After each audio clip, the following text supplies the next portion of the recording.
Hi friends, welcomes to Vasantham Saravanan channel. இன்றைக்கி நம்ம சேனலில் மினி ஜாங்கிரி நம்ம வீட்டிலையே சுலபமான முறையில் எப்படி செய்கிறதுன்னு தான் பார்க்க போகிறோம். நார்மலாக நம்ம ஜாங்கிரி எல்லாம் பேக்கரியில் இல்லாட்டி கடைகளில் ஸ்வீட் ஸ்டாலில் வாங்கியிருப்போம். ஸோ வீட்டில் செய்கிறது ரொம்ப சிரமம்னு நினச்சிருப்போம். அப்படியே ட்ரை பண்ணாலும் சம்டைம்ஸ் நமக்கு முறுக்கு மாதிரி இப்படியெல்லாம் வந்துட்டுருக்கும். ஸோ ஒரு பர்ஃபெக்டான ஜாங்கிரி எப்படி செய்யுதுன்னு தான் இன்றைக்கி வீடியோவில் பார்க்க போகிறோம். குறைவான இன்க்ரீடியன்ஸ் வச்சு நிறைய ஜாங்கிரி நம்ம வீட்டிலே செய்யலாம். இப்படி நம்ம ஒரு முறை நம்ம வீட்டில் செஞ்சு பார்த்துட்டோம்னா அதுக்கப்புறம் கடையில் வாங்கணுன்ற எண்ணமே வராது. ஏன் பார்த்திங்கன்னா இது நம்ம ஒரு 100 கிராம் உளுத்தம்பருப்பை வச்சே நம்ம 1 கிலோ கிட்ட ஜாங்கிரி நம்ம வீட்டிலே செஞ்சுக்கலாம். இப்போ இந்த ஜாங்கிரி ரெசிபி எப்படி செய்கிறதுன்னு பார்க்கலாம். வீடியோக்குள்ளே போகிறதுக்கு முன்னாடி நம்ம வசந்தம் சரவணன் சேனலை சப்ஸ்கிரைப் பண்ணாதவங்க சப்ஸ்கிரைப் பண்ணிக்கோங்க. கூடவே இருக்க பெல் ஐக்கானையும் கிளிக் பண்ணிக்கோங்க. நான் இன்றைக்கி இந்த மினி ஜாங்கிரி செய்கிறதுக்காக 50 கிராம் அளவுக்கு உளுத்தம்பருப்பு எடுத்து வச்சுருக்கேன். முழு உளுந்து தான் எடுத்திருக்கேன். இப்போ அதை நல்லா ஒரு 2 டைம் தண்ணி ஊற்றி அலசிட்டு அதை அப்படியே நம்ம ஊற வச்சிடலாம். கண்டிப்பாக ஒரு 2 மணி நேரத்துக்காவது இந்த உளுந்து ஊறிட்டுருக்கணும். அதுக்கு மேலே ரொம்ப நேரம் ஒரு 4-5 மணி நேரம்லாம் ஊறணும்னு அவசியம் கிடையாது. ஒரு 2 மணி நேரம் ஊறிச்சுன்னா கரெக்டாக இருக்கும் நமக்கு. இப்போ இதை அப்படியே மூடி போட்டு வச்சிடலாம். ஒரு 2 மணி நேரத்துக்கு அப்புறமா இதை ஓப்பன் பண்ணி பார்க்கலாம். உளுந்து நல்லா ஊறி வந்திருக்கு. இப்போ இதை ஒரு மிக்ஸி ஜாருக்கு மாற்றிட்டு இதை நல்லா ஃபைன் பேஸ்ட் மாதிரி நல்லா அரைச்சி எடுத்து வந்துக்கலாம். கொஞ்சமாக தண்ணி விட்டு அரைச்சி எடுத்துக்கணும். நிறைய தண்ணி சேர்த்துக்கக்கூடாது. இப்போ அதில் எக்ஸஸாக இருந்த தண்ணி எல்லாத்தையும் ரிமூவ் பண்ணிவிட்டு உளுத்தம்பருப்பு மட்டும் சேர்த்து கொஞ்சமாக தண்ணி தெளித்து நம்ம அரைச்சி எடுத்து வந்துக்கலாம். உளுந்து இந்த அளவுக்கு நல்லா நைஸாக அரைச்சி எடுத்துக்கணும். அப்போ தான் நமக்கு பேக்கரியில் கிடைக்கிற மாதிரியான நல்ல சாஃப்டான ஒரு ஜாங்கிரி, நல்ல ஜூஸியான ஜாங்கிரி நமக்கு கிடைக்கும். இதை ஒரு பவுலுக்கு மாற்றிக்கிறேன். இப்போ இது அப்படியே இருக்கட்டும். இப்போ அடுத்ததாக ஸ்டவ் ஆன் பண்ணிவிட்டு ஒரு வானொலி ஹீட் பண்ணி வச்சுருக்கேன். இப்போ அதில் 1.5 டம்ளர் அளவுக்கு சர்க்கரை சேர்த்துக்கிட்டேன். இப்போ இதில் ஒரு 1/2 டம்ளர் அளவுக்கு தண்ணி சேர்த்துக்கலாம். தண்ணி சேர்த்து இது நல்லா கொதிக்க ஆரம்பிச்சிருக்கு. கொதிக்க ஆரம்பிக்கும் போது இதோட நம்ம இந்த பாகுபதம் செக் பண்ணணும். நம்ம இது கொஞ்சமாக எடுத்து தண்ணியில் சேர்த்து பார்த்தோம்னா அடியில் போய் அப்படியே செட்டில் ஆகும். கேரமல் ஸ்டேஜ்க்கெலாம் வரக்கூடாது. சும்மா லைட்டாக போயிட்டு அடியில் செட்டில் ஆச்சுனாமே கரெக்டாக இருக்குதுன்னு அர்த்தம். இப்போ இதுலேருந்து கொஞ்சமாக பாகு எடுத்து நம்ம செக் பண்ணி பார்க்கலாம். ஒரு பாத்திரத்தில் இந்த மாதிரி கொஞ்சமாக தண்ணி எடுத்துக்கிட்டு அதில் நம்ம இதை சேர்த்து பார்த்தோம்னா அடியில் போய் செட்டில் ஆகும். ஆனால் இது இன்னும் செட்டில் ஆகலை. ஸோ இது நல்லா தண்ணியில் கரைஞ்சி போகுது. இன்னும் பாகுபதம் வரல. இப்போ இதில் வெண்ணிலா எசன்ஸ் ஒரு 3 ட்ராப் சேர்த்துருக்கேன். இது எதுக்காக அப்படின்னா ஜாங்கிரிலேருந்து அந்த உளுந்தோட பச்சை வாசனை வராமல் இருக்கிறதுக்காக இதில் வெண்ணிலா எசன்ஸ் ஒரு 2லேருந்து ஒரு 3 ட்ராப் மட்டும் சேர்த்துருக்கேன். அதிகமாக சேர்த்தோம்னாலும் அதோட ஸ்மெல் ரொம்ப டாமினேட்டிங்காக இருக்கும். ஸோ அதனால் குறைவாக சேர்த்துக்கோங்க. இப்போ இந்த பாகு ரெடி ஆகிடுச்சு. இதை அப்படியே நம்ம ஸ்டவ் ஆஃப் பண்ணி வச்சிடலாம். இல்லாட்டி பார்த்திங்கன்னா அது நல்லா கொதிச்சு கிறிஸ்டல் மாதிரி ஆகிடும் இந்த சுகரு. ஸோ அதனால் இதை அப்படியே நம்ம ஸ்டவ்வை ஆஃப் பண்ணிவிட்டு ஒரு மூடி போட்டு வச்சிடலாம். இப்போ உளுந்து மாவு அரைச்சி வச்சோம் இல்லையா, இப்போ அந்த உளுந்து மாவை எடுத்துக்கலாம். இப்போ இது கூட கொஞ்சமாக நம்ம கார்ன்ஃப்ளவர் மாவு சேர்த்துக்க போகிறோம். 50 கிராம் அளவுக்கு உளுத்தம்பருப்புக்கு நமக்கு ஒரு 2லேருந்து 3 டீஸ்பூன் அளவுக்கு கார்ன்ஃப்ளவர் மாவு தேவைப்படும். இப்போ இதை சேர்த்து நல்லா மிக்ஸ் பண்ணி விட்டுக்கலாம். உளுந்து மாவு அரைக்கும் போது கொஞ்சம் மேக்ஸிமம் ரொம்ப தண்ணியாக இல்லாத மாதிரி பார்த்து கொஞ்சம் கெட்டியாகவே அரைச்சிக்கோங்க. எப்போவுமே நம்ம ஜாங்கிரி செய்கிறதுக்கு உளுந்த மாவு கிரைண்டரில் அரைச்சிக்கிறது நல்லது. அப்போ தான் நல்லா புசு புசுன்னு வடைக்கு அரைப்போம் இல்லையா, அந்த மாதிரியே மாவு நிறைய கிடைக்கும். இப்போ இந்த கார்ன்ஃப்ளவர் மாவு கூட நான் ஒரு சிட்டிகை அளவுக்கு குக்கிங் சோடா உப்பு ஒரு சிட்டிகை அளவுக்கு சேர்த்துக்கிறேன். அது கூடவே ஃபுட் கலர், ஆரஞ்சு ஃபுட் கலரும் ஒரு சிட்டிகை அளவுக்கு சேர்த்துக்கிறேன். குக்கிங் சோடா சேர்க்க விருப்பம் இல்லாதவங்க அந்த ஆப்ஷனை ஸ்கிப் பண்ணிவிடுங்க. பட் குக்கிங் சோடா சேர்த்து செய்யும்போது இந்த ஜாங்கிரி இருக்கு இல்லையா, அது நல்லா உப்பி அதுக்குள்ளே சுகர் சிரப்லாம் நல்லா இறங்கியிருக்கும். அதே மாதிரி நல்லா சாஃப்டாகவும் இருக்கும். ஸோ ஒரு வாரத்துக்கு மேலும் பார்த்திங்கன்னா அது அப்படியே சாஃப்டாக நல்லா ஜூஸியாகவே இருக்கும். ஸோ இப்போ இது எல்லாத்தையும் நல்லா மிக்ஸ் பண்ணியாச்சு. கார்ன்ஃப்ளவர் மாவு, ஃபுட் கலர் சேர்த்துருக்கோம். அது கூடவே ஒரு பிஞ்ச் குக்கிங் சோடா சேர்த்துருக்கோம். இப்போ இது எல்லாத்தையும் நல்லா மிக்ஸ் பண்ணியாச்சு. இப்போ அடுத்ததாக ஜாங்கிரி பிழியறதுக்காக எண்ணெய் பாக்கெட்டோட கவர் இருக்கும் இல்லையா, அந்த கவர் தான் எடுத்து வச்சுருக்கேன். இப்போ அந்த கவரில் ஒரு கார்னரில் நம்ம குட்டியாக கட் பண்ணி எடுத்துக்கலாம். இந்த மாதிரி கார்னரில் நல்லா குட்டியாக கட் பண்ணிக்கணும். ரொம்ப பெரிய ஹோல்ஸ் இருக்க மாதிரி கட் பண்ணக்கூடாது. இப்போ இதில் நம்ம ரெடி பண்ணி வச்சுருக்க மாவை சேர்த்துடலாம். சேர்த்துட்டு இந்த கவரை நல்லா டைட்டாக ஒரு ரப்பர் பேண்டை வச்சு நம்ம முடி போட்டு விட்டுறணும். அப்போ தான் மாவு வெளியில் வராமல் இருக்கும். இப்போ அடுத்ததாக ஸ்டவ் ஆன் பண்ணிவிட்டு ஒரு குழிப்பணியார சட்டி தான் வச்சுருக்கேன். இப்போ இந்த குழிப்பணியார சட்டி நல்லா சூடான பிறகு இதில் கொஞ்சமாக எண்ணெய் சேர்த்துக்கலாம். இன்றைக்கி நம்ம இந்த மினி ஜாங்கிரியை வந்து இந்த குழிப்பணியார சட்டியில் தான் வந்து புழிஞ்சு எடுத்துக்க போகிறோம்.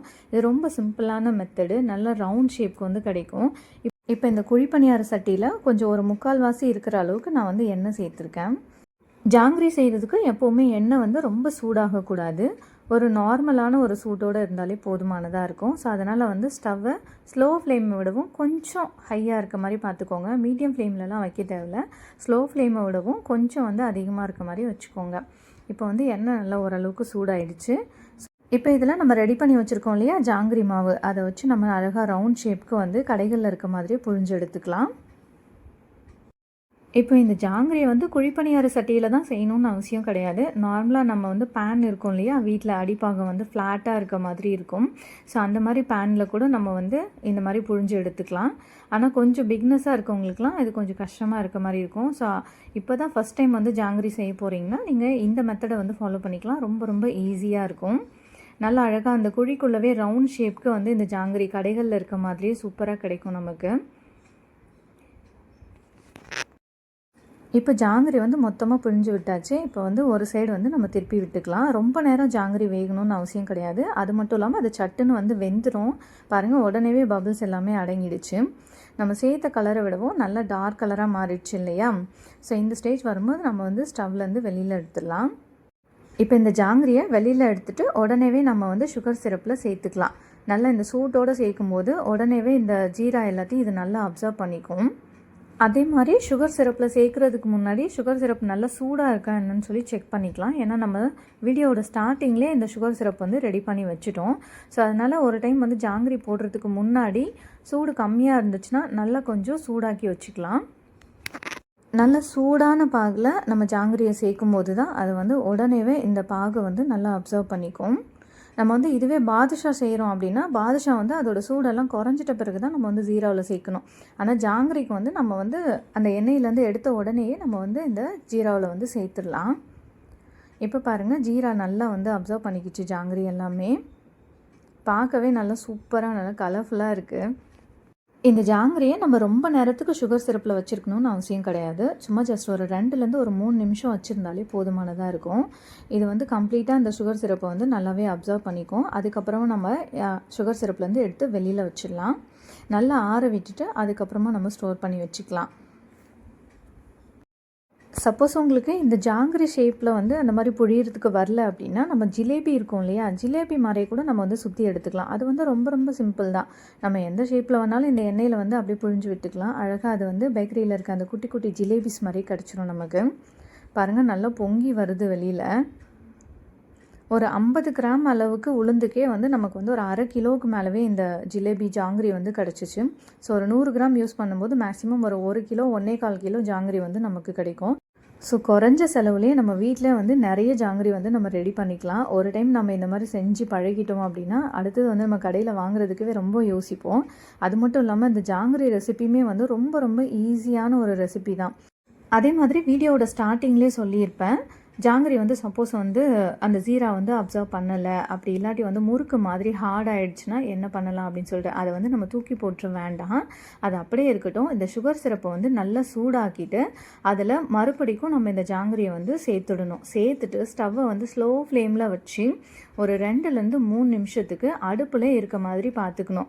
அது வந்து ஜாங்கிரி வந்து உடஞ்சோ இல்லாட்டி குழஞ்சோ போயிடக்கூடாது. 2லேருந்து 3 நிமிஷம் தான் இருக்கணும். அதே சமயம் ஸ்டவ்வை வந்து ஸ்லோ ஃப்ளேமில் வச்சுருக்கணும்.